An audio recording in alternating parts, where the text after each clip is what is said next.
میرے سینے میں طوفان برپا تھا۔ غزالہ جو کچھ کہہ رہی تھی اگر درست تھا تو پھر اسے امداد غیبی ہی کہا جا سکتا تھا۔ مجھے ایک دم ہی یوں محسوس ہوا جیسے شفتہ جو مجھ سے بتدریج دور ہوتی جا رہی تھی ایک دم قریب آ گئی ہے۔ پھر میری نگاہ کھڑکی سے باہر تخت پہ بیٹھے ہوئے چوکیدار کی طرف مڑ گئی۔ وہ ایک طرف بالکل لڑک چکا تھا، رائفل اس کی گود سے کھسک کر فرش پر پڑی تھی۔ وہ ہاتھ پاؤں پھیلائے خواب خرگوش کا منظر پیش کر رہا تھا۔ میرے ذہن میں تشویش کی لہر دوڑ گئی۔ غزالہ کی دی ہوئی نیند ان لوگوں کے لیے موت کا سندیسہ بھی لا سکتی تھی۔ میں نے کہا، جن لوگوں کو تم نے خواب آور دوا دی ہے ان میں بچے بھی ہوں گے، کہیں کسی کو کوئی نقصان نہ پہنچ جائے۔ آپ بھول رہے ہیں کہ میں ایک ڈاکٹر بھی ہوں، اس بارے میں آپ بے فکر رہیں۔ وہ تیزی سے بولی۔ اس نے کپڑے میں لپٹی ہوئی کوئی چیز میری طرف بڑھائی۔ میں نے دیکھا اور دنگ رہ گیا۔ یہ ایک ماؤزر تھا۔ ہتھیار کا لمس اور وزن محسوس کر کے میرے رگو پے میں نئی جان دوڑ گئی۔ ماؤزر فلی لوڈڈ تھا۔ میں نے روشنی کی طرف کر کے اسے چیک کیا۔ شاید میں لفظوں میں اس احساس کو بیان نہ کر سکوں جو غزالہ کے ہاتھ سے ماؤزر لے کر مجھ پر طاری ہوا۔ مجھے یوں لگا جیسے ایک دم زمین آسمان نے اپنی جگہ بدل لی ہے۔ جو فاتح تھا مفتوح ہو گیا، جو برتر تھا کمتر ہو گیا۔ یہ عمارت اور اس میں موجود سب ذی نفس ایک چھوٹی سی ڈبیا میں بند ہو کر میری جیب میں آ گئے تھے، اور ان میں شنکر بھی شامل تھا۔ عورت ہمیشہ مرد سے ہتھیار چھپاتی ہے، دوسرے لفظوں میں اسے جد و جدل سے روکتی ہے۔ وہ مرد کو ہتھیار دیتی اس وقت ہے جب اسے معلوم ہوتا ہے کہ اس کے سوا اور کوئی چارہ نہیں۔ وہ ہتھیار دے کر ایک طرح سے مرد کی دلیری اور اس کی فہم و فراست پر بھروسے کا اعلان بھی کرتی ہے۔ میں نے غزالہ سے پوچھا، شفتہ کہاں ہے؟ شفتہ میرے کمرے میں ہے۔ اس نے رات کے کھانے میں بس 1-2 لقمے ہی لیے تھے۔ ہلکی سی غنودگی کے سوا وہ بالکل ٹھیک ہے۔ اور شیخ؟ وہ مردانے میں ہے۔ کیا وہ بھی دوا کے زیر اثر ہے؟ ہاں، مردانے میں 8-10 افراد ہیں۔ 2.5-3 گھنٹے تک ان میں سے کوئی بھی گہری نیند سے بیدار نہیں ہوگا۔ کیا تم مجھے تہہ خانے کا راستہ دکھاؤ گی؟ جی، میرے پیچھے آئیں۔ ہم کوریڈور میں پہنچے۔ یہاں نیلگو بلب روشن تھا۔ دبیز قالین پر دبے پاؤں چلتے ہم کوٹھی کے شمالی حصے میں آئے۔ میری معلومات کے مطابق تہہ خانہ دوسرے سمت تھا۔ یہ کہاں لے کے جا رہی ہو؟ غزالہ نے میرا سوال نظر انداز کر دیا اور ایک دیوار گیر کھڑکی میں سے مجھے پورچ کا منظر دکھاتے ہوئے بولی، وہ دیکھیں، وہ سبز نمبر پلیٹ والی سیل اسٹیشن ویگن کھڑی ہے۔ یہ قونصلیٹ صاحب کے بھائی کی ہے۔ آپ اس میں بیٹھ کر یہاں سے نکل سکتے ہیں۔ یہ ہے اس کی چابی۔ یہ کہہ کر غزالہ نے ایک چابی میری طرف بڑھا دی۔ پھر وہ مجھے لے کر تہہ خانے کی طرف چلی آئی۔ راستے میں میری نگاہ ایک ایسے کمرے میں پڑی جہاں نائٹ بلب روشن تھا اور 2 بیڈز پر 2 عورتیں بے سود پڑی تھیں۔ یقیناً ان عورتوں کا تعلق مہمانوں سے تھا۔ ہم کوٹھی کے عقبی حصے میں پہنچے تو قمقموں کی وہ لڑیاں نظر آئیں جو کوٹھی کی آرائش کے لیے آویزہ کی گئی تھیں۔ ان آرائشی قمقموں کو دیکھ کر سینے میں عجیب سی آگ بھڑک اٹھی۔ یہ قمقمے شاید بجلی سے نہیں، اس عداوت کے زہر سے روشن تھے جو برسوں سے میرے اور شیخ قاسم کے درمیان پائی جاتی تھی۔ یہ قمقمے ایک ایسی تقریب کی شان بڑھانے کے لیے لگائے گئے تھے جن کی بنیاد جبر پر تھی اور جن کی اصلیت کلیجہ پھاڑ دینے والا غم تھا۔ ان قمقموں کو دیکھ کر میرے سینے میں مچلتی ہوئی غیظ و غضب کی لہریں کچھ اور بلند ہو گئیں۔ مجھے تہہ خانے کے دروازے پر پہنچا کر غزالہ خاموش کھڑی ہو گئی۔ میں نے غزالہ کو گاڑی کی چابی دی اور اسے کہا کہ وہ ویگن اسٹارٹ کر کے کوٹھی کی عقبی سمت میں لے آئے۔ ویگن پورچ میں بھی کھڑی رہتی تو کوئی مذاقہ نہیں تھا، لیکن میں غزالہ کو موقع سے ہٹانا چاہتا تھا۔ وہ پورچ کی طرف چلی گئی تو میں نے دروازے کے ہضمی قفل میں چابی ڈالی اور بآہستگی کھول دیا۔ تہہ خانے کی سیڑھیاں اور ہال کا منحوس منظر میرے سامنے تھا۔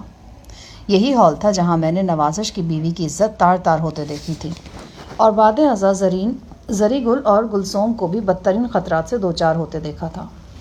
بہرحال اب یہ ہال بالکل خالی نظر آ رہا تھا۔ میں سیڑھیوں پہ بآہستگی پاؤں رکھتا ہوا ہال میں پہنچ گیا۔ اوپر گیلری میں ہلکی روشنی ہو رہی تھی۔ ایک کے سوا باقی سب لاک اپس تاریک تھے۔ روشنی والا لاک اپ وہی تھا جہاں میں نے چند روز پیشتر شیخ کی محبوبہ دل نواز یوسما کو پابند سلاسل دیکھا تھا۔ وہ اب بھی لاک اپ میں ہی تھی۔ میں ہال سے بھی اسے صاف دیکھ سکتا تھا۔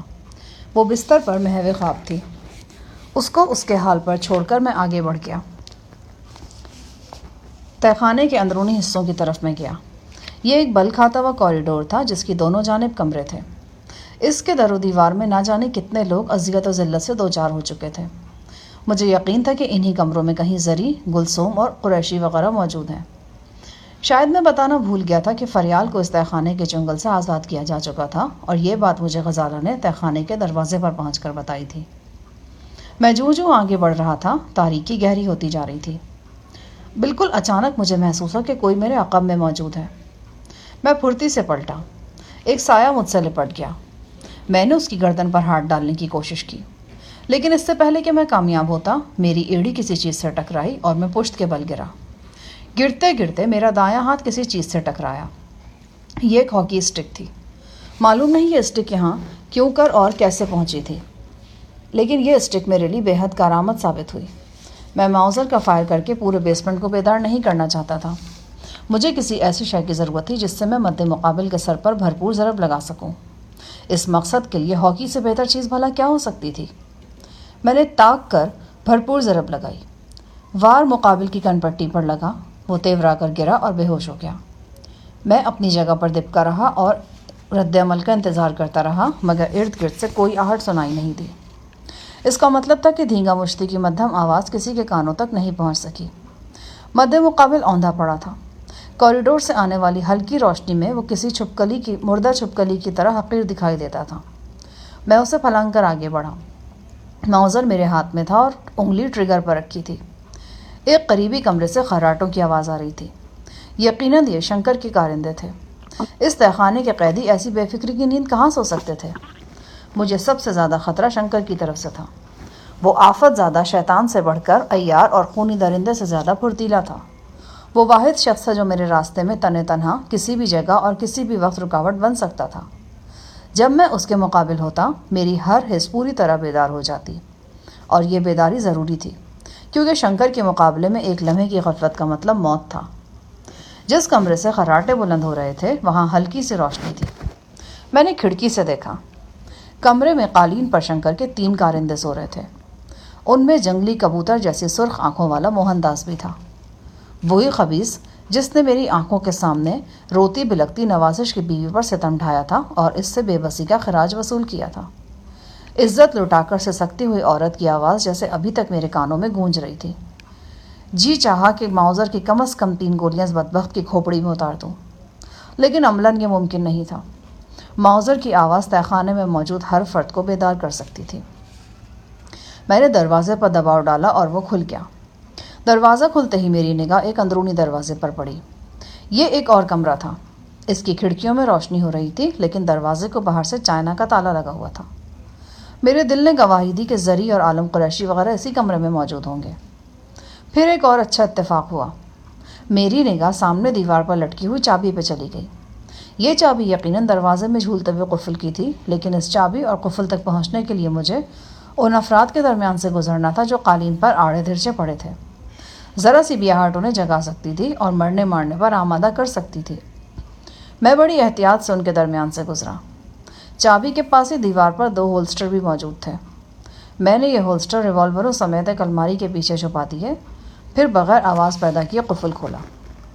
دروازہ کھلتے ہی میری نگاہ سب سے پہلے زری پر پڑی۔ وہ پہلو کے بل قالین پر لیٹا تھا۔ اس کے ساتھ گلسوم دراز تھی۔ نیند کی حالت میں بھی زری کا ایک ہاتھ گلسوم کے بازو پر تھا، جیسے اسے خدشہ ہو کہ حالت نیند میں کوئی گلسوم کو اسے چرا کر لے جائے گا۔ زری گل کا یہ پوز جیسے میرے دل پر نقش ہو کر رہ گیا۔ عالم قریشی اور اس کی بیوی بھی اسی کمرے میں موجود تھے۔ بیوی سو رہی تھی، لیکن عالم قریشی کروٹیں بدل رہا تھا۔ دروازہ کھلنے کی معمولی سی آہٹ اس کی سماعت تک پہنچ گئی۔ اس نے پلٹ کر دیکھا۔ میرے چہرے پر نگاہ پڑی تو اس کی آنکھیں پھٹی رہ گئیں۔ میں نے ہونٹوں پر انگلی رکھ کر اسے خاموش رہنے کا اشارہ کیا۔ اس کے بعد میں نے زری گل کے ہاتھ پاؤں ہلا جلا کر اسے جگایا۔ پہلے تو وہ خالی نظروں سے دیکھتا رہا، پھر ہڑبڑا کر اٹھ بیٹھا۔ میں نے اور عالم قریشی نے ایک ساتھ ہونٹوں سے ش کی آواز نکال کر اسے خاموش رہنے کی ہدایت کی۔ اس کے بعد دونوں خواتین کو جگایا گیا۔ گلسوم برسوں کی بیمار نظر آتی تھی۔ اس کی حالت دیکھ کر میرے دل پر چوٹ لگی۔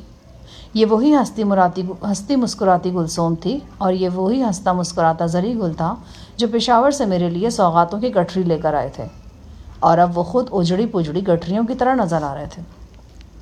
میں نے ان چاروں کو ایک ساتھ لیا اور بے حد احتیاط کے ساتھ واپس پلٹا۔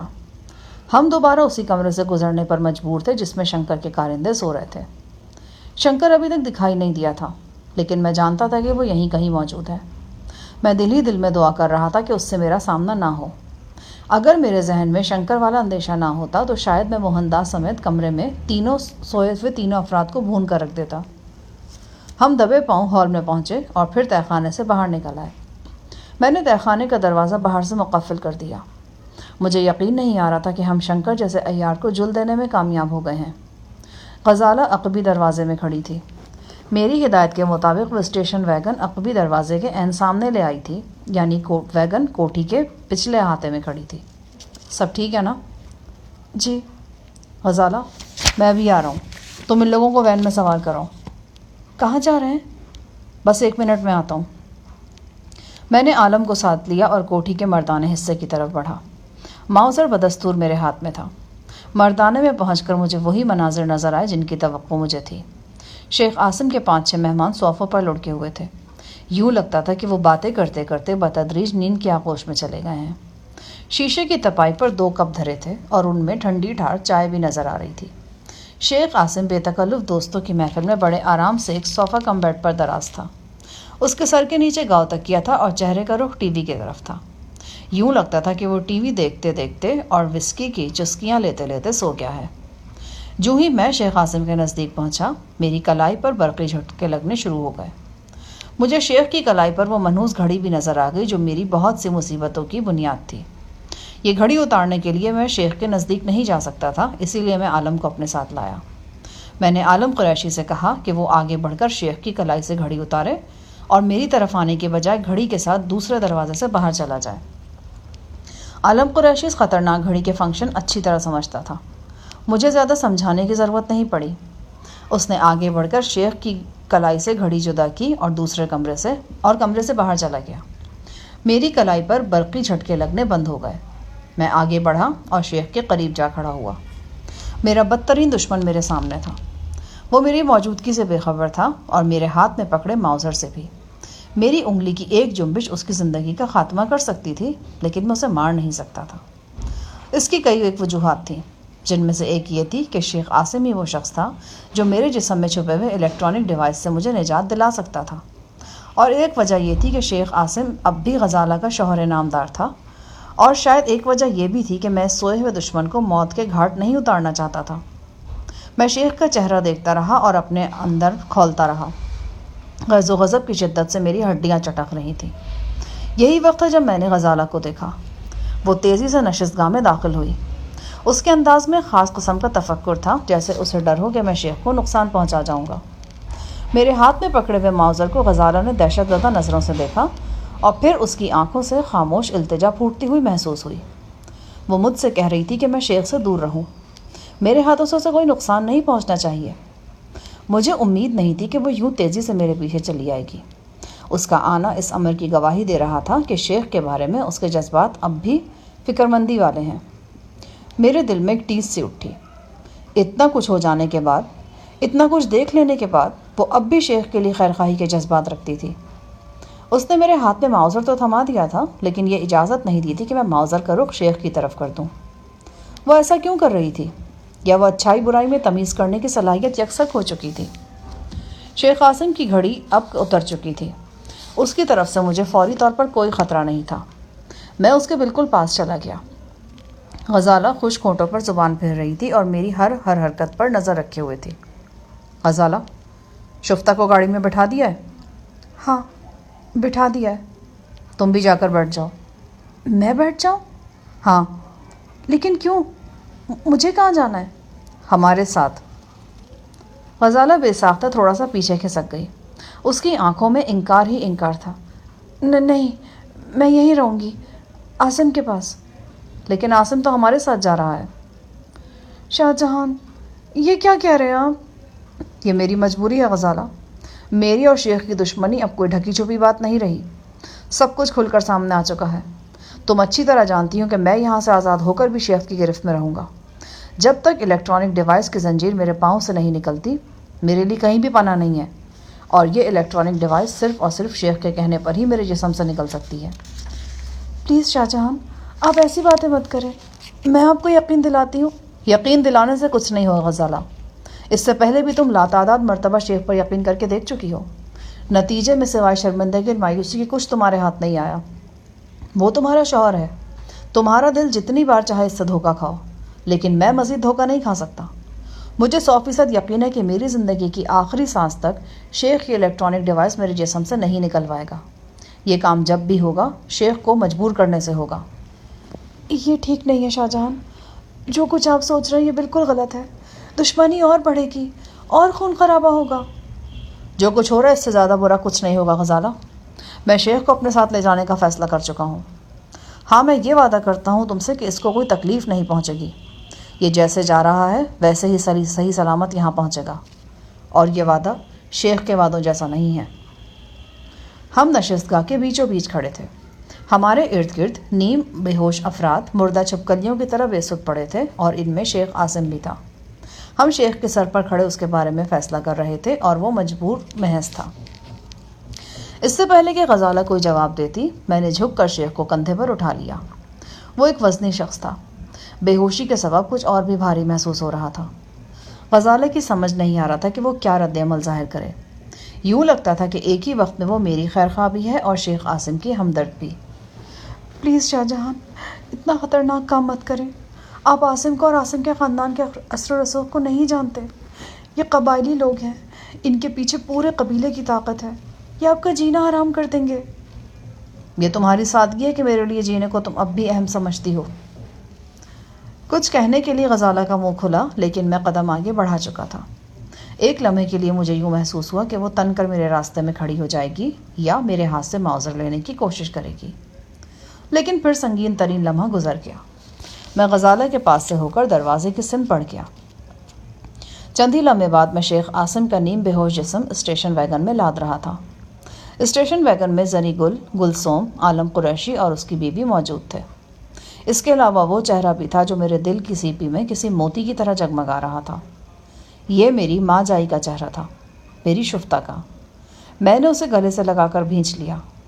وہ سسکنے لگی۔ میں نے معذر عالم قریشی کو تھمایا اور خود آگے جا کر ڈرائیونگ سیٹ سنبھال لی۔ غزالہ اسٹیشن ویگن سے 8-10 قدم کی دوری پر کھڑی تھی۔ وہ جیسے تذبذب کی انتہا کو چھو رہی تھی۔ میں نے اسٹیشن ویگن اسٹارٹ کرنے کے بعد منتظر نگاہوں سے اس کی طرف دیکھا۔ وہ ایک دم جھٹکے سے آگے بڑھی اور دروازہ کھول کر گاڑی میں آ بیٹھی۔ میں نے گیئر لگا کر گاڑی آگے بڑھا دی۔ جب ہم عقبی دروازے کے پاس سے گزرے تو مجھے اندر سے کہیں دروازہ پیٹے جانے کی زوردار آوازیں آئیں۔ یقیناً بیسمنٹ کا دروازہ پیٹا جا رہا تھا۔ بیسمنٹ میں موجود لوگ خواب آور دوا کے زیر اثر نہیں تھے، لہٰذا ان میں سے کوئی بیدار ہو گیا تھا اور وہ سب باہر نکلنے کی تگ و دو کر رہے تھے۔ میں دروازے کو مقفل کرنے کے علاوہ باہر سے بولٹ بھی کرایا تھا۔ یہی وجہ تھی کہ دروازہ پیٹا جا رہا تھا۔ رات کے سناٹے میں یہ آواز پوری کوٹھی میں گونج رہی تھی، لیکن جن کو یہ آواز سنائی جا رہی تھی وہ لمبی تان کر سو رہے تھے۔ ہم کوٹھی کے مین گیٹ سے باہر نکلے۔ چوکی دار اپنے کیبن کے قریب بچھی ہوئی ایک چٹائی پر بے سدھ پڑا ہوا تھا۔ اسٹیشن وین فرارتیں بھرتی ہوئی باہر نکلی اور ڈیفینس کی سنسان کشادہ سڑک پر پھسلنے لگی۔ عالم قریشی میرے بالکل قریب بیٹھا تھا۔ اس کا مطلب تھا کہ رسٹ واچ اس کے پاس نہیں ہے یا وہ اس کا سسٹم آف کر چکا ہے۔ میرا دوسرا قافیہ درست تھا۔ میرے استفسار پر عالم قریشی نے مجھے گھڑی دکھائی اور بتایا کہ یہ بٹن دبانے سے رسٹ واچ پر سگنل کی آواز آنا بند ہو گئی تھی۔ میں نے عالم قریشی سے گھڑی لے کر احتیاط سے ڈیش بورڈ میں مقفل کر دی۔ یہ گھڑی میرے لیے دستی بم یا ٹائم بم سے زیادہ خطرناک تھی۔ کسی غلطی کے سبب گھڑی کا بٹن دب جاتا تو مجھے ناقابل تلافی جانی نقصان پہنچ سکتا تھا۔ میری نگاہ بار بار عقب نما آئینے کی طرف اٹھ رہی تھی۔ ہمارا عقب خالی تھا۔ میرا دھیان گھوم پھر کر شنکر کی طرف چلا جاتا۔ وہ ایسا شخص تھا کہ اسے اتنی آسانی سے مات نہیں دی جا سکتی تھی۔ معلوم نہیں وہ کوٹھی میں تھا بھی یا نہیں۔ میرا خیال تھا کہ وہ کم از کم بیسمنٹ میں تو نہیں تھا۔ اگر ہوتا تو شدید مزاحمت کے بغیر ہمیں نکلنے نہ دیتا۔ اچانک میرے ذہن میں ایک بات آئی اور میں بری طرح چونک گیا۔ قریشی، شنکر تہ خانے میں ہی تھا؟ اور کہاں ہونا تھا اس کتیا کے بچے نے؟ لیکن وہ نظر کیوں نہیں آیا پھر؟ ابھی پتہ نہیں کیوں نہیں نظر آیا۔ تھوڑی دیر پہلے تک تو وہ جاگ رہا تھا۔ قریشی، کچھ یاد ہے تمہیں کہ شنکر نے کیا پہن رکھا تھا؟ آدھی آستین کی نیلی قمیص تھی اور میرا خیال ہے خاکی پتلون تھی۔ میرے ذہن میں جھماکا سا ہوا۔ جو شخص تہخانے میں اسٹک کی چوٹ کھا کر انٹا کا فیل ہوا تھا اس نے یہی لباس پہن رکھا تھا۔ تو کیا میں نے بے خبری میں شنکر کو مار گرایا تھا؟ یہ خیال بے حد سنسنی خیز تھا، اور جتنا سنسنی خیز تھا اتنا ہی دکھ دینے والا بھی تھا۔ اگر مجھے معلوم ہوتا کہ بے ہوش ہو کر گرنے والا شخص شنکر ہی ہے تو میں اسے کبھی زندہ نہیں چھوڑتا، اسی جگہ اسے جان سے مار دیتا۔ لیکن مجھے معلوم نہیں ہو سکا تھا۔ وہ جگہ خاصی تاریک تھی، پھر چوٹ کھا کر شنکر گرا بھی اوندھے منہ تھا۔ ہال سے اندر آنے والی روشنی میں مجھے صرف اس کا پہلو نظر آیا تھا۔ نیلی قمیض اور خاکی پتلون ابھی تک میری نگاہوں میں گھوم رہی تھی۔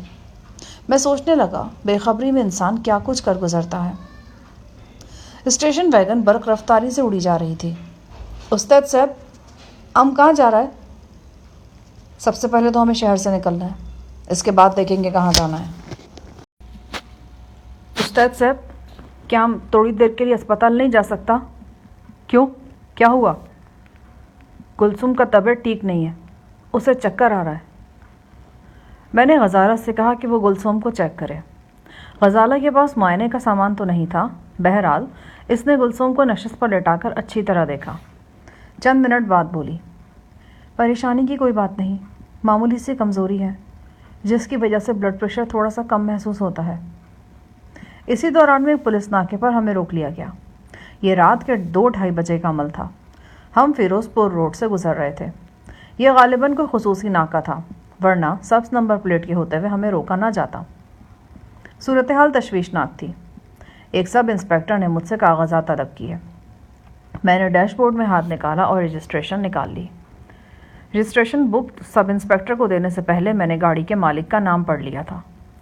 رجسٹریشن بک کے بعد سب انسپیکٹر نے لائسنس دیکھا۔ اتفاقاً لائسنس پر لگی ہوئی تصویر کسی ایسے شخص کی تھی جو میری ہی عمر اور میرے ہی ڈیل ڈول کا تھا۔ میں نے غزالہ اور شفتہ کو آنکھ سے اشارہ کر دیا تھا۔ وہ شیخ عاصم کی طرف رخ کر کے بیٹھ گئی تھیں اور انہوں نے چہروں پر پریشانی سجا لی تھی۔ ویسے حقیقی طور پر بھی وہ پریشان ہی تھیں۔ جو ہی پولیس والوں کی نگاہ عاصم پر پڑی وہ چونک گئے۔ وہ نیم بے ہوشی کی حالت میں تھا اور نشست پر دراز تھا۔ یہ کون صاحب ہیں؟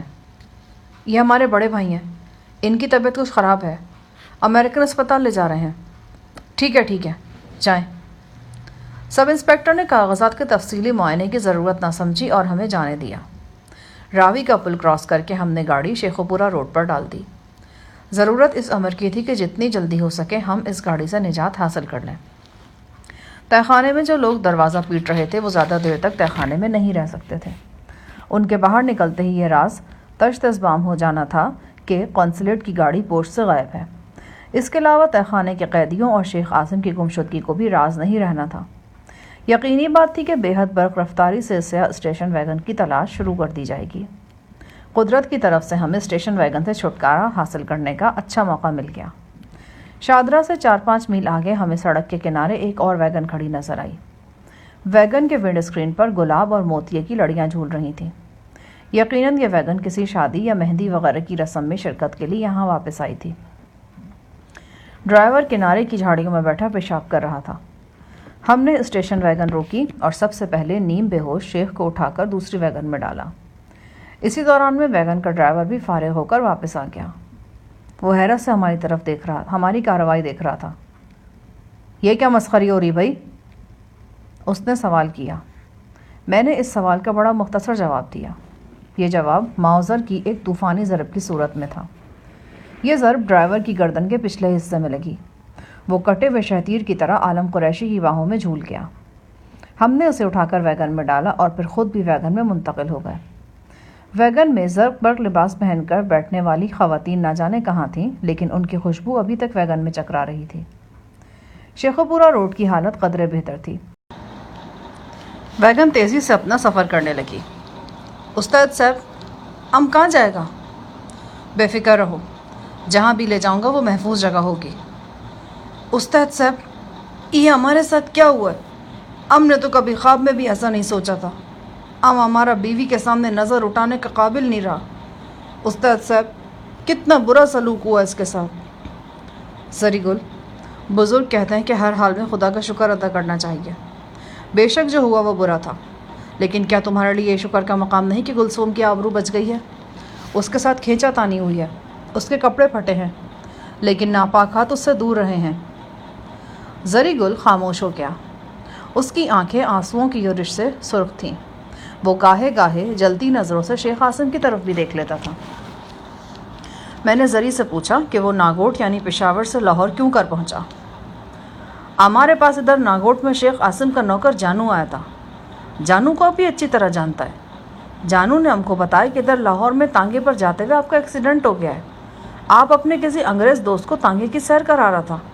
اس حادثے میں آپ کے دونوں پاؤں پر چوٹیں آیا، لیکن اب آپ تندرست ہے اور ہم کو یاد فرما رہا ہے۔ میاں بیوی یہ اطلاع سن کر فوراً لاہور کی طرف روانہ ہو گیا۔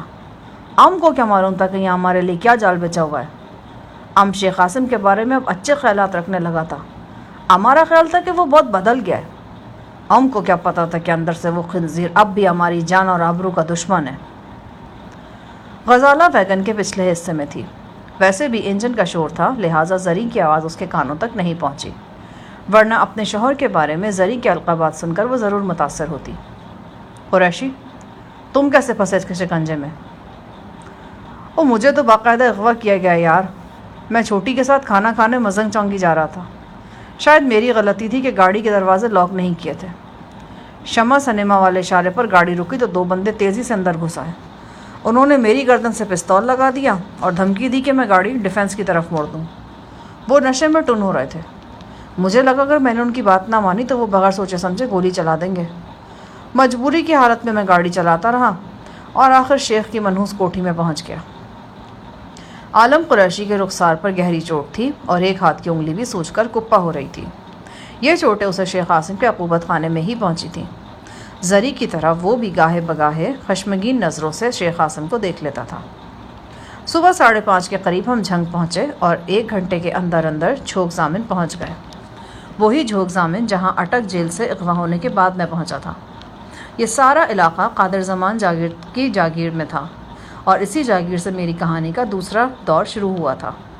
جاگیردار کی حویلی کے بلند و بالا برج، غلام گردشیں، بونے ملازم، استبل میں کتے، سب کچھ مجھے یاد تھا، اور وہ نجو لڑکی بھی جو کالی بھجنگ تھی لیکن شکل و صورت اور جسمانی کشش کے اعتبار سے نہایت حسین تھی۔ قادر زمان کے ساتھ میرے تعلقات میں اب مثبت تبدیلیاں واقع ہو چکی تھیں۔ قادر زمان پنجاب کے طاقتور ترین سیاستدان مشتبہ کنور کے حواریوں میں شامل تھا اور مشتبہ کنور دفینے کے سلسلے میں میری خدمات سے فائدہ اٹھانا چاہتا تھا۔ مشتبہ کنور کو امریکی ارب پتی مسٹر جی کلارک اسپانسر کر رہے تھے۔ اس اسپانسرشپ کا مطلب تھا کہ بے شمار ڈالر، اور ڈالر کس کو عزیز نہیں ہوتے۔ مشتبہ اور قادر زمان کو بھی عزیز تھے، دفینہ ملتا یا نہ ملتا، لیکن ان دونوں کو تو ڈالر اندھا دھند مل رہے تھے۔ میں ویگن سیدھا جاگیردار قادر زمان کی حویلی کے مین گیٹ پر لے گیا۔ اب سپیدہ سحر نمودار ہو گیا تھا۔ خوشگوار ہوا چل رہی تھی اور حویلی کے ارد گرد موجود درختوں پر اوس کی چمک تھی۔ اس حویلی اور اس قصبے کا تقریباً ہر فرد مجھے پہچانتا تھا۔ گیٹ پر موجود مسلح کارندوں نے فوراً قادر زمان کو میری آمد کی اطلاع دی۔ تھوڑی دیر بعد قادر زمان میرے سامنے تھا۔ وہ شب خوابی کے لباس میں تھا۔ حسب معمول 2 بونے باڈی گارڈز اس کے ساتھ تھے۔ قادر زمان نے بڑے جوشیلے انداز میں آگے بڑھ کر مجھے گلے سے لگایا، پھر زری گل اور عالم قریشی سے مصافحہ کیا۔ اسی دوران اس کی نگاہ ویگن کے اندر دونوں بے ہوش افراد پر پڑ گئی۔ ایک تو ویگن کا ڈرائیور تھا اور دوسرا امارات کا وہ امیر و کبیر شخص جو اپنی ذات میں فرعون تھا اور جس کے ایک اشارے پر قسمتوں کے دروازے کھلتے اور بند ہوتے تھے۔ وہ ویگن کی پھٹی پرانی نشست پر بے سود پڑا تھا۔ اس کی بے ہوشی اب گہری نیند میں بدل گئی تھی۔ یہ نیند اب کسی بھی وقت بیداری میں ڈھل سکتی تھی۔ غزالہ شیخ کے قریب گمسم بیٹھی تھی۔ اس کے حسین چہرے پر غم و اندو کے علاوہ اور کچھ بھی نہیں تھا۔ قادر زمان نے حیرت ناک نظروں سے شیخ قاسم کو دیکھا اور پھر اس کی سوالیہ نظریں مجھ پر جم گئی۔ ہاں، یہ شیخ قاسم ہی ہے۔ او جان جی، یہ تو بہت بڑا آدمی ہے۔ تم نے اسے کیسے پھینکا اس کھٹارا گاڑی میں، اور یہ تمہارے ہاتھ لگا کیسے؟ یہ لمبی کہانی ہے، آرام سے سناؤں گا۔ در حقیقت میں غزالہ کے سامنے شیخ کی شان میں کوئی قصیدہ پڑھنا نہیں چاہتا تھا۔ قادر زمان کے اشارے پر اس کے کارندے آگے بڑھے اور انہوں نے ویگن کو اپنے حصار میں لے لیا۔ غزالہ متفکر نظروں سے مجھے دیکھنے لگی۔ میں نے آہستگی سے کہا، غزالہ، جو وعدہ میں نے تم سے کیا ہے اس پر قائم رہوں گا۔ تمہیں لا علم رکھ کر شیخ کے ساتھ کوئی کارروائی نہیں ہوگی۔ میں نے غزالہ اور شفتہ کو حویلی بھیج دیا۔ زری، گلسوم، عالم قریشی اور اس کی بیوی بھی ساتھ ہی گئے۔ ویگن کے بے ہوش ڈرائیور کو ویگن میں ہی رہنے دیا گیا، جبکہ شیخ عاصم کو قادر کے کارندے اٹھا کر باہر لے آئے اور ایک چارپائی پر ڈال دیا۔ وہ اسے چارپائی پر ڈال کر اندر لے جانا چاہتے تھے، لیکن چارپائی کے حرکت میں آنے سے پہلے ہی شیخ عاصم ہوش میں آ گیا۔ ایلفک 22 نامی دوا کا اثر بالآخر ختم ہو گیا تھا۔ وہ چارپائی پر اٹھ کر بیٹھ گیا، چند لمحے چندھیائی ہوئی نظروں سے ارد گرد دیکھتا رہا، پھر اچانک اسے ماحول کی تبدیلی کا احساس ہوا۔ وہ اپنی ڈیفنس والی کوٹھی میں بے تکلف دوستوں کے ساتھ گپ شپ لگا رہا تھا جب اس پر بتدریج شدید غنودگی کا حملہ ہوا تھا۔ اب وہ ڈیفنس کی کوٹھی سے کوسوں دور قادر زمان کی حویلی کے سامنے چارپائی پر پڑا تھا اور اس کے ارد گرد جاگیردار کے مسلح کارندے تھے۔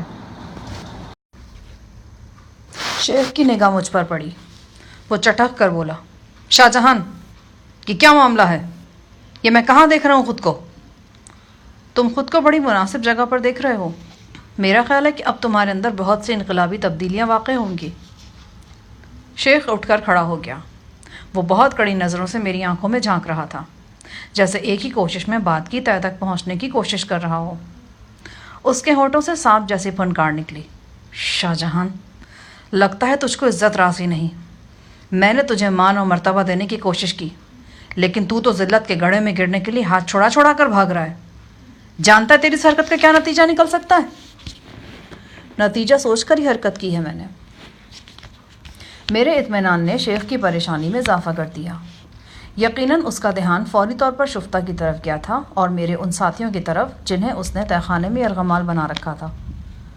وہ بوکھلائے ہوئے لہجے میں بولا، شفتہ کہاں ہے؟ شفتہ محفوظ ہاتھوں میں ہے، اور وہ بے گناہ بھی جنہیں تم نے تہہ خانے میں اذیتیں پہنچانے کے لیے بند کر رکھا تھا۔ شیخ عاصم کا چہرہ رنگ پر رنگ بدل رہا تھا۔ پھر اچانک اسے احساس ہوا کہ میں اس کے بالکل قریب موجود ہوں، قریباً 5 فٹ کے فاصلے پر۔ اس کی نظر بے اختیار اپنی کلائی پر گئی۔ وہاں گھڑی موجود نہیں تھی۔ وہ طویل سانس لے کر رہ گیا۔ شاہ جہان، تم نے بڑے اچھے وقت پر ایک بہت برا قدم اٹھا لیا ہے۔ مجھے تمہاری اور تمہاری بہن کی بدبختی پر رونا آ رہا ہے۔ میں نے قادر زمان کے کارندوں کو اشارہ کیا۔ انہوں نے شیخ کو دونوں بازوؤں سے تھام لیا۔ 2 مسلح اہلکار اس کے پیچھے ہو گئے۔ یوں ایک قیدی کی حیثیت سے شیخ عاصم چوک ضامن کی بلند و بالا حویلی میں داخل ہوا۔ میں نے قادر زمان سے کہہ دیا کہ شیخ کی حیثیت یہاں ایک اہم قیدی کسی ہے اور اسے کڑی نگرانی میں رکھنا ہوگا۔ شیخ عاصم کو حویلی کے اندرونی حصے میں بھیج دیا گیا۔ میں اور قادر زمان حویلی کے وسیع و عریض ڈرائنگ روم میں آ بیٹھے۔ زری گل اور عالم قریشی وہاں پہلے سے موجود تھے۔ خواتین کو زنان خانے میں بھیج دیا گیا تھا۔ قادر زمان میرے سامنے بچھا جا رہا تھا۔ یہ وہی قادر زمان تھا جس نے اس حویلی میں مجھ پر عرصہ حیات تنگ کر دیا تھا۔ آج وہ اپنے مفاد کے لیے میزبانی کے اعلیٰ ترین معیار پر پورا اترنے کی کوشش کر رہا تھا۔ میں نے اس سے کہہ دیا کہ فی الحال وہ میرے بارے میں کسی کو اطلاع نہ پہنچائے۔ ویسے بھی مشتبہ کنور اور مسٹر جی کلارک وغیرہ دفینے کے سلسلے میں انڈیا یاترا کر رہے تھے، اور وہی دونوں افراد تھے جنہیں اطلاع پہنچانے کے لیے قادر زمان بےتاب ہو سکتا تھا۔ ہم سب کے حلیہ ابتر تھے۔ قادر زمان نے فوری طور پر غسل اور لباس کا انتظام کیا۔ میں نہانے کے لیے غسل خانے کی طرف جا رہا تھا جب اچانک چیخ و پکار کی آوازوں نے مجھے متوجہ کر لیا۔ جس آواز نے مجھے خاص طور سے چونکایا وہ زری گل کی دھاڑ تھی۔ میں اپنا راستہ بدل کر آوازوں کی طرف لپکا۔ ایک قالین پوش راہداری سے گزر کر میں مہمان خانے کی طرف لپکا۔ مہمان خانے کے کوریڈور میں 2 افراد گتھم گتھا تھے۔ ان میں سے ایک یقیناً زری گل تھا۔ میں نے اس کی سرخ قمیص کی وجہ سے اسے دور سے ہی پہچان لیا۔ پھر مجھے دوسرے شخص کی صورت نظر آئی اور میرا دماغ بھگ سے اڑ گیا۔ وہ شیخ عاصم تھا، وہی شیخ عاصم جس کے نوکروں کے نوکر بھی زری گل سے زیادہ بحیثیت تھے۔ وہی شیخ عاصم زری گل کے نیچے تھا اور زری اس پر تابڑ توڑ گھونسے برسا رہا تھا۔ یوں نظر آ رہا تھا جیسے زری گل اپنے ہوش کھو چکا ہے۔ قادر زمان کے 2-3 کارندے زری کو شیخ کے اوپر سے کھینچنے کی کوشش کر رہے تھے، لیکن وہ جونک کی طرح شیخ سے چمٹ گیا تھا۔ زری! میں نے چیخ کر کہا اور ان دونوں کی طرف دوڑا۔ میرے پہنچتے پہنچتے شیخ کی قمیص پھٹ گئی اور اس کا بالائی جسم نیم اریاں ہو گیا۔ زری گل کے ہاتھ میں کوئی ہتھیار نہیں تھا، ورنہ وہ نتیجے کی پرواہ کیے بغیر شیخ کو جان سے مار ڈالتا۔ اس کی دھاڑیں بلند و بالا دیواروں کے اندر گونج رہی تھیں۔ حرام زادے! تو نے ایک پٹان کی آبرو پر ہاتھ ڈالا ہے۔ ام تیرا جان لے لے گا، خود مر جائے گا یا تجھے مار دے گا۔ اوے بدبخت، ام تیرا ٹانگے نہ چیر ڈالے تو ہم اپنے باپ کا نہیں۔ میں نے لپک کر زری گل کو شیخ کے اوپر سے ہٹانا چاہا، مگر اس نے مجھے دیکھے بغیر زور سے ٹانگ چلائی۔ میں لڑکھڑا کر رہ گیا۔ عین اسی وقت غزالہ بھی ایک جانب سے نمودار ہو گئی۔ اس نے زری گل کو شیخ عاصم کے اوپر دیکھا تو اس کا رنگ زرد ہو گیا۔ زری گل اب پوری قوت سے شیخ کا گلا دبا رہا تھا۔ قادر زمان کے کارندے سوالیہ نظروں سے مجھے دیکھ رہے تھے۔ وہ سمجھ نہیں پا رہے تھے کہ زری گل کو کیسے اور کس شدت سے روکیں۔ غزالہ کی ترسناک صورت دیکھنے کے بعد میں نے ایک بار پھر زری گل پر ہررا بولا اور اس کی گردن اپنے بازو میں جکڑ لی۔ چھوڑ دو زری گل، پیچھے ہٹ جاؤ۔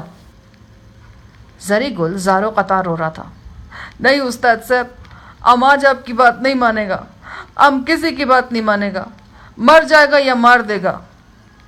یوں لگ رہا تھا کہ اسے کوئی دماغی دورہ پڑ گیا۔ میں نے اسے ایک جھٹکے سے پیچھے کھینچا اور اپنے ساتھ لیتا ہوا دوسرے کمرے میں چلا آیا۔ منظر قادر زمان کی حویلی کے ایک شاندار کمرے کا تھا۔ بھاری بھرکم پردے، دبیز قالین، جہازی سائز کی تصاویر، خالص جاگیردارانہ ماحول تھا۔ غزالہ میرے سامنے صوفے پر بیٹھی تھی اور زارو قطار رو رہی تھی۔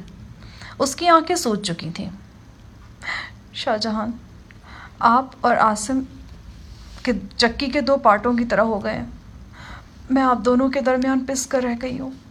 آپ دونوں کیوں کر رہے ہیں اس طرح میرے ساتھ؟ غزالہ، تم نے مجھے اور عاصم کو ایک ساتھ کھڑا کر دیا، کیا یہ تمہاری زیادتی نہیں ہے؟ مجھے کچھ نہیں پتا کہ کس کے ساتھ زیادتی ہو رہی ہے اور کون کر رہا ہے۔ اب آپ ہی بتائیں کہ آپ نے کیا رسپانس دیا میری کوشش کا۔ میں نے شفتہ کی خاطر اور آپ کے دوستوں کی خاطر اتنا بڑا قدم اٹھایا۔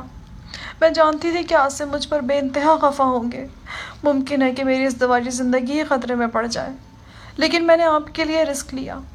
لیکن آپ نے میری مرضی کے خلاف عاصم کو یہاں زبردستی اٹھا لائے۔ پھر آپ نے وعدہ کیا کہ عاصم کو کوئی تکلیف نہیں پہنچے گی، لیکن یہاں آنے کے ایک گھنٹے بعد ہی اس وعدے کی دھجیاں بکھر گئیں۔ آپ کے دوست نے جانوروں کی طرح مارا عاصم کو، ان کے ہونٹ پھٹ گئے اور کپڑے تار تار ہو گئے۔ یہ تو ابتدا ہے، آئندہ نہ جانے کیا ہوگا۔ غزالہ، تمہاری اور میری سوچ میں بہت فرق آ چکا ہے۔ تم سمجھتی ہو کہ میں نے عاصم کو یہاں لا کر تمہارے ساتھ زیادتی کی ہے؟ میرا خیال برعکس ہے۔ جو کچھ تم نے کر دیا تھا اس کے بعد عاصم تمہیں کبھی معاف نہیں کرتا۔ یہ بھی ممکن ہے کہ تمہارا ٹھکانہ وہی بیسمنٹ قرار دیا جاتا جہاں مجھے اور میرے ساتھیوں کو رکھا گیا تھا۔ میں ایک بار پھر اپنی بات دہراؤں گا غزالہ، شیخ عاصم تمہارا شوہر نہیں، وہ ایک خطرناک بہروپیہ ہے۔ اپنے مطلب کی خاطر وہ تمہیں بڑی صفاقی سے ایک مہرے کی طرح استعمال کر رہا ہے، اور تم بڑے پاگل پن سے استعمال ہو رہی ہو۔ میری سمجھ میں تو یہ بات نہیں آئی کہ تم اب اس میں اور کیا دیکھنا چاہتی ہو؟ اب اور کیا دلیل رہ گئی ہے اس بدبخت کے حق میں؟ مجھے کہنے دو غزالہ کہ وہ ایک بدترین شخص ہے۔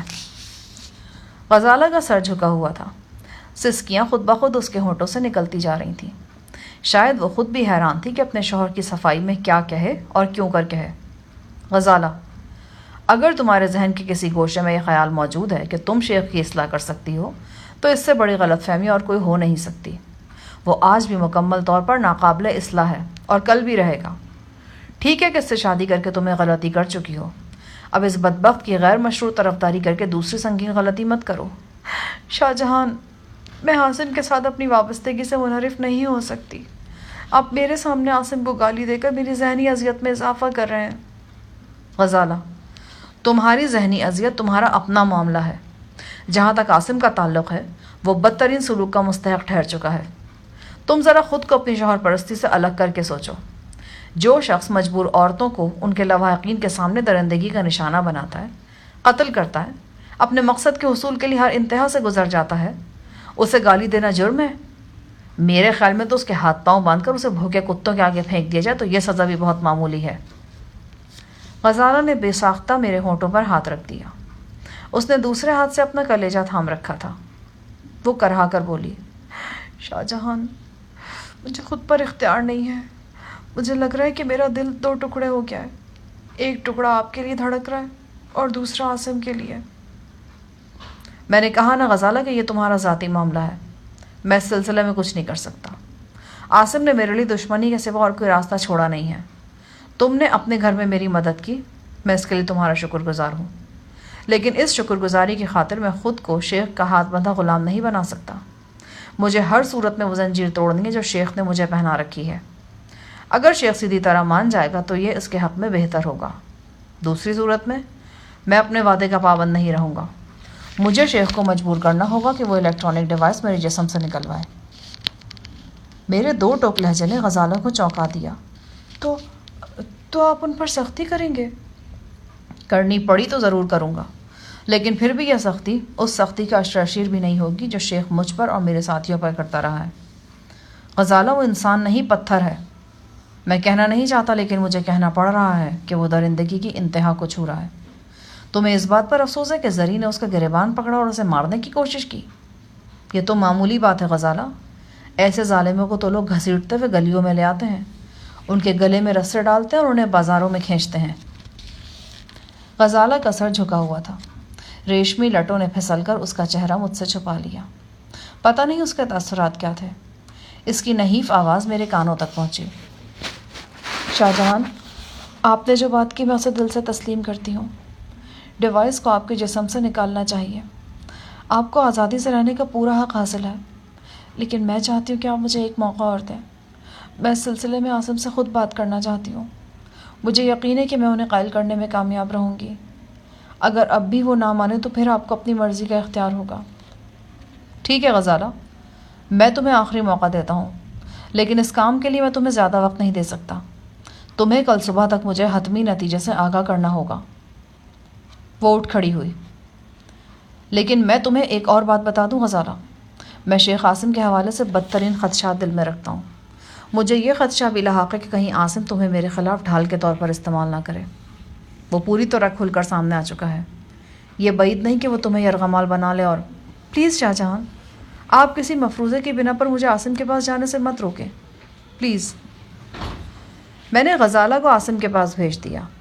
عاصم کو حویلی کے مہمان خانے میں رکھا گیا تھا اور آغا قادر زمان کے ٹھگنے ملازم اس کا کڑا پہرا دے رہے تھے. مجھے توقع نہیں تھی کہ شیخ عاصم سے غزالہ کی ملاقات اتنی مختصر ثابت ہوگی اور اس ملاقات کا نتیجہ اتنی جلدی مجھ تک پہنچ جائے گا. مہمان خانے میں جانے کے صرف 1 گھنٹے بعد مجھے غزالہ کی صورت دوبارہ نظر آئی. اس نے مجھے یہ اطلاع دی کہ شیخ عاصم میرا مطالبہ ماننے کو تیار ہے اور چاہتا ہے کہ میں اس سے بالمشافہ بات کروں. میں شیخ کے پاس کمرے میں پہنچا تو وہ اپنے سوجے ہوئے ہونٹوں کے ساتھ بستر پر نیم دراز تھا. اس کی قمیص پر ابھی تک خون کے دھبے تھے اور گریبان تار تار تھا. زری گل نے واقعی اس کی ٹھیک ٹھاک مرمت کی تھی. اس کے طوفانی گھونسوں نے کئی جگہ سے شیخ کے چہرے کی کھال ادھیڑ دی تھی. ایک آنکھ سوج کر کپا ہو گئی تھی. دل ہی دل میں زری گل کی کارروائی پر خوش ہوا. شیخ عاصم نے گفتگو کا آغاز کرتے ہوئے کہا، ٹھیک ہے شاہ جہان، اگر تم یہ سمجھتے ہو کہ تمہارے تمام مسائل کا حل الیکٹرانک ڈیوائس ہی ہے تو تم یہ نکلوا لو ڈیوائس. میں اس کے لیے فوری انتظام کر دیتا ہوں. شیخ، تیرے لہجے میں اب بھی دھمکی پوشیدہ ہے. تو کیا سمجھتا ہے اپنے آپ کو؟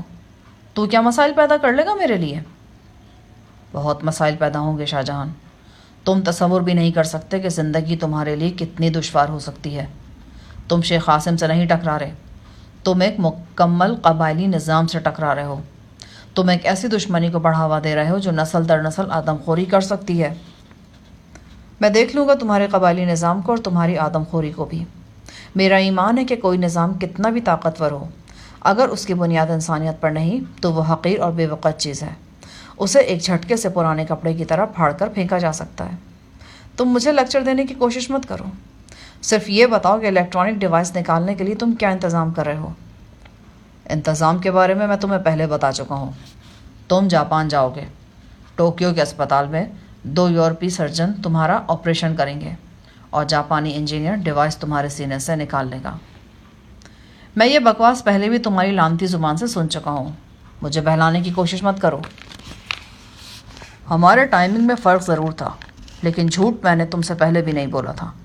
میں چاہتا تھا کہ پہلے وہ کام ہو جائے جس کے لیے وقت بہت کم رہ گیا ہے.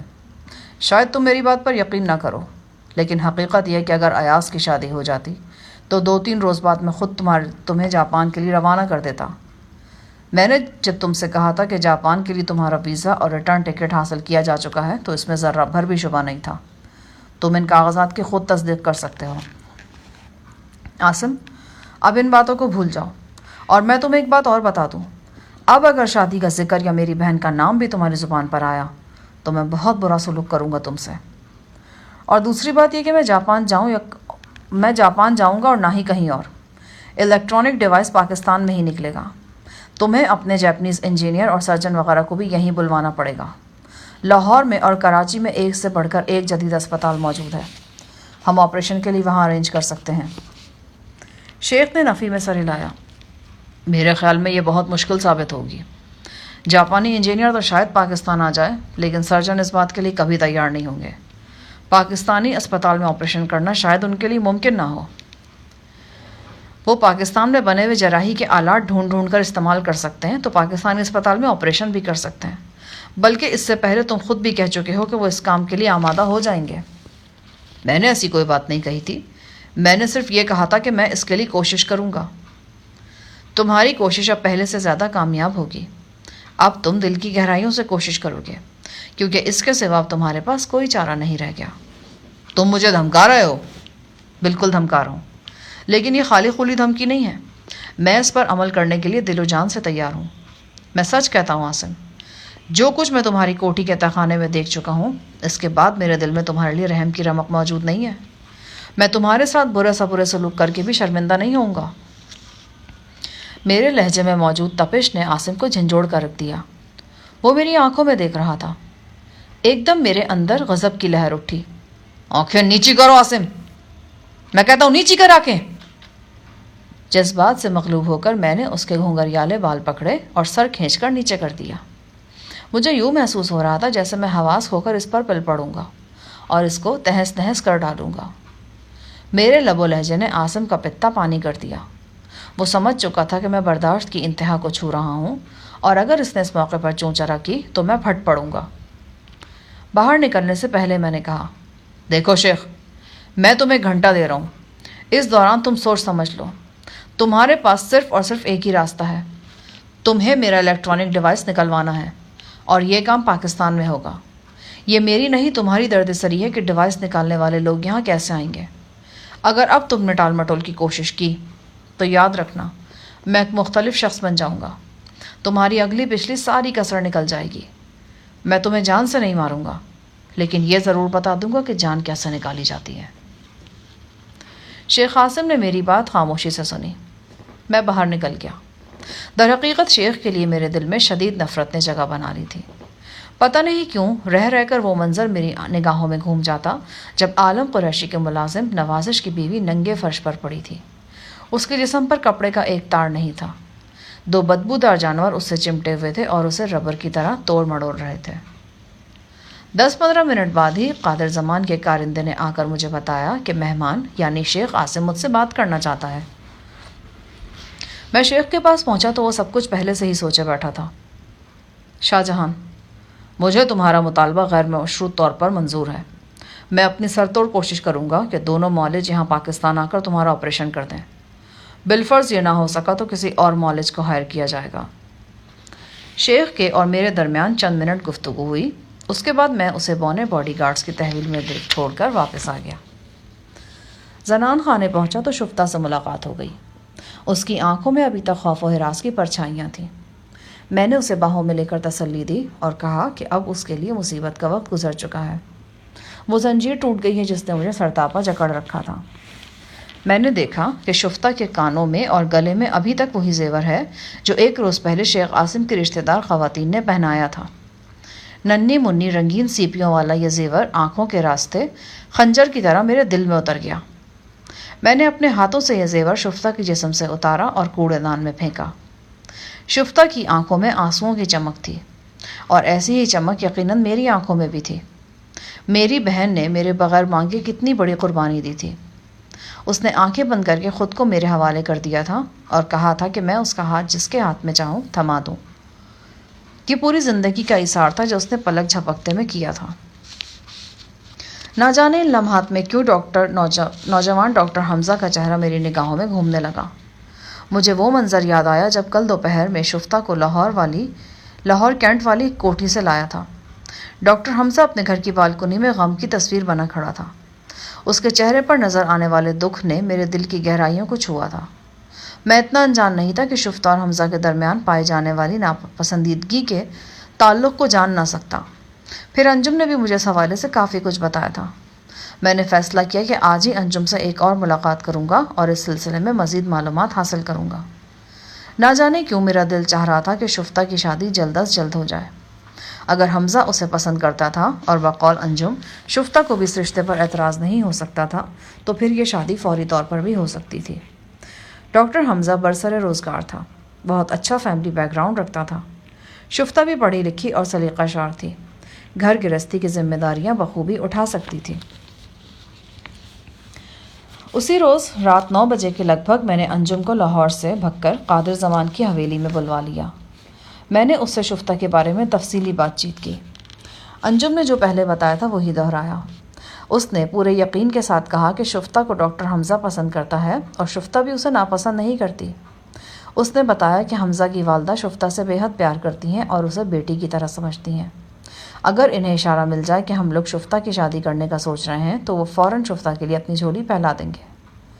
میں نے انجم سے کہا کہ وہ واپس لاہور جائے اور ڈاکٹر حمزہ کی والدہ کو اس سلسلے میں ٹٹولے۔ اگر ان کی طرف سے مثبت جواب ملے تو مجھے اس سلسلے میں فوری طور پر فون کر کے مطلع کر دے۔ اگلے روز 10 بجے قادر زمان کی حویلی میں انجم کا فون آیا۔ اس نے بتایا کہ اس نے اشاروں کنایے میں ڈاکٹر حمزہ کی والدہ سے بات کی ہے۔ اندازہ یہی ہوتا ہے کہ وہ شفتہ کو بہو بنانے کی شدید خواہش رکھتی ہیں۔ انجم نے بتایا کہ حمزہ کے چچا سلطان صدیقی ادویات کا کام کرتے ہیں اور ایک طرح سے ڈاکٹر حمزہ کے سرپرست بھی ہیں۔ وہ 1-2 روز میں اپنے کام کے سلسلے میں جھنگ آ رہے ہیں۔ امید ہے وہ مجھ سے ملنے جھوک زامن بھی آئیں گے۔ میں نے انجم سے کہا کہ وہ مجھے مسٹر سلطان کے آنے کا صحیح ٹائم کنفرم کر کے بتائے تاکہ میں انہیں مناسب طریقے سے خوش آمدید کہہ سکوں۔ اسی روز شام کو انجم نے فون پر سلطان صدیقی سے بھی میری بات کرا دی۔ سلطان صدیقی کے لب و لہجے سے اندازہ ہوتا تھا کہ وہ ایک باروب کاروباری اور جہاندیدہ شخص ہے۔ رسمی گفتگو کے بعد صدیقی نے مجھے بتایا کہ وہ کل جھنگ پہنچ رہے ہیں اور عین ممکن ہے کہ کل شام ہی کو وہ مجھ سے ملنے جھوک زامن آئے۔ اگلے روز شام کو میں نے قادر زمان کی حویلی میں ہی مسٹر سلطان صدیقی کے لیے ڈنر کا انتظام کرایا۔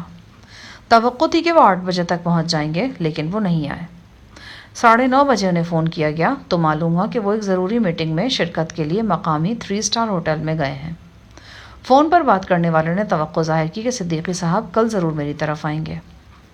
میرا خیال تھا کہ میٹنگ سے واپسی پر صدیقی صاحب مجھے فون کریں گے اور پروگرام کے مطابق جھوک زامن نہ پہنچنے پر معذرت کا اظہار کریں گے، لیکن ایسا کچھ نہیں ہوا۔ پتہ نہیں کیا بات تھی۔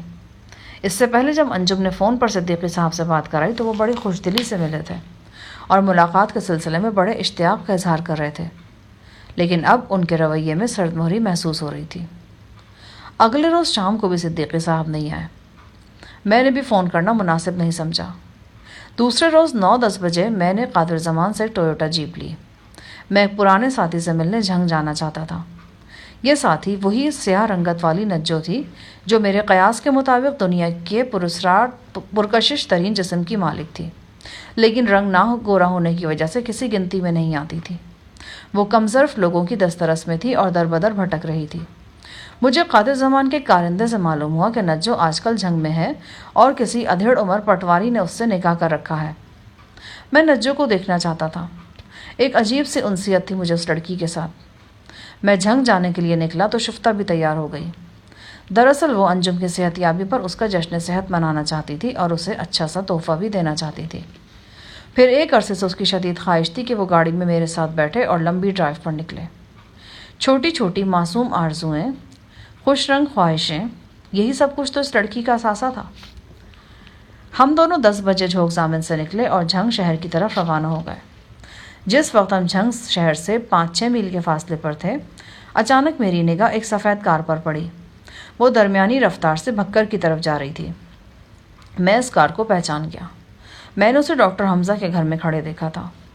شفتہ نے بھی کار پہچان لی اور مڑ کر دیکھنے لگی۔ کار میں ڈرائیور کے علاوہ 2 افراد موجود تھے۔ ان میں ایک یقیناً سلطان صدیقی صاحب تھے۔ ان کا سر گنجا تھا، وہ میں نے گاڑی سے صاف دیکھ لیا۔ میرے ذہن میں پہلا خیال یہی آیا کہ صدیقی صاحب مجھ سے ملنے جھوک زامن جا رہے ہیں۔ میں نے فوراً گاڑی کو یو ٹرن دیا اور صدیقی صاحب کے پیچھے گیا۔ تھوڑا سا آگے جا کر میں نے صدیقی صاحب کی گاڑی رکوا لی۔ میرے ساتھ ساتھ صدیقی صاحب بھی گاڑی سے باہر نکل آئے۔ میرے علاوہ انہوں نے شفتہ کی بھی خیر خیریت دریافت کی۔ اس کے بعد رسمی انداز میں معذرت کی کہ وہ شدید مصروفیت کے سبب پروگرام کے مطابق مجھ سے ملنے نہ آ سکے اور فون پر بھی رابطہ نہ ہو سکا۔ کوئی بات نہیں جناب، یہ بھی بہت اہم ہے کہ اب آپ نے وقت نکال لیا۔ کیا مطلب؟ آپ ابھی ہماری طرف ہی جا رہے تھے نا؟ میری خواہش تھی کہ ایسا ہوتا۔ مجھے ایک ضروری کام سے بھگ کر جانا ہے، وہاں سے 5-6 بجے سے پہلے فارغ نہیں ہو پاؤں گا میں، اور آج شام ہی لاہور واپسی ہے۔ انکل، ایسا بھی کیا ضروری کام ہے کہ آپ یہاں آ کر ہم سے بھی نہیں مل سکتے؟ میرے ایک دوست سپرنٹینڈنٹ افتخار صاحب ہیں، ان کے بیٹے کی شادی ہے، شرکت بہت ضروری ہے۔ اچھا، پھر ملیں گے، خدا حافظ۔ انہوں نے میری طرف مصافحے کے لیے ہاتھ بڑھا دیا۔ ان کے انداز میں نمایاں سرد مہری بلکہ لا تعلقی تھی۔ بادل ناخواستہ میں نے مصافحہ کیا۔ وہ اپنی گاڑی کی طرف بڑھ گئے، لیکن چند قدم چل کر رک گئے۔ دوبارہ میری طرف آتے ہوئے بولے، اوہ ہاں، مجھے یاد آیا، افتخار صاحب جیل سپرنٹینڈنٹ ہیں، کافی عرصے لاہور جیل میں بھی رہے ہیں۔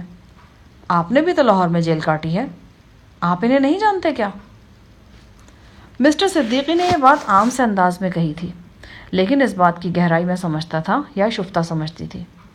ایک لمحے میں میرے جسم کے ہر مسام نے پسینہ اگل دیا۔ مجھے یوں لگا جیسے کسی نے بیچ چوراہے میں میرے سر پر گھڑوں پانی انڈیل دیا ہو۔ میرا دل چاہا کہ نتائج سے بے پرواہ ہو کر ایک زناٹے دار تھپڑ مسٹر صدیقی کے رخسار پہ جڑ دوں، لیکن پھر شفتہ کی موجودگی نے مجھے خاموش رہنے پر مجبور کر دیا۔ میں نے دھیمے لہجے میں کہا، عزت افزائی کا شکریہ صدیقی صاحب، اور اپنی گاڑی میں بیٹھ گیا۔ شفتہ کا رنگ بھی غم و غصے سے پیلا پڑ گیا۔ اس کے پنکھڑیوں جیسے نازک لب مسلسل تھر تھراتے چلے جا رہے تھے۔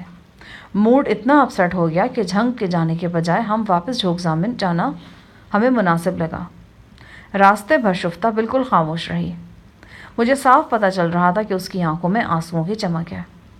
میں نے اس کا دھیان بٹانے کے لیے بات کی تو وہ چھلک پڑی، روتے ہوئے بولی، مجھے بڑا افسوس ہے بھیا کہ میری وجہ سے آپ کو شرمندگی ہوئی، شاید میں ہی بدقسمت ہوں۔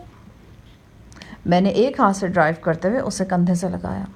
نہیں میری بہن، تیری خوش قسمتی میں کوئی شبہ نہیں، ایسی معمولی باتیں دل سے نہیں لگایا کرتے۔ میں شفتہ کو تسلی دے رہا تھا، لیکن حقیقتاً مجھے بھی شاک لگا تھا۔ ڈاکٹر حمزہ کے چچا نے بڑا توہین آمیز انداز اختیار کیا تھا، اور یہی وہ چچا تھے جن پر حمزہ اندھا دھند اعتماد رکھتا تھا۔ انجم نے مجھے بتایا تھا کہ سلطان صدیقی حمزہ کے سرپرست ہی نہیں بلکہ دوست بھی ہیں۔ حمزہ اپنے چچا کے فیصلوں پر آنکھیں بند کر کے اعتماد کرتا ہے۔ آج اسی چچا نے مجھے اور شفتہ کو بے رحمی سے جھٹک دیا تھا۔ ایسا کیوں ہوا تھا؟ کیا سلطان صدیقی کو پہلے سے معلوم نہیں تھا کہ میں جیل کاٹ چکا ہوں؟ کیا وہ میرے ماضی سے لا علم تھے؟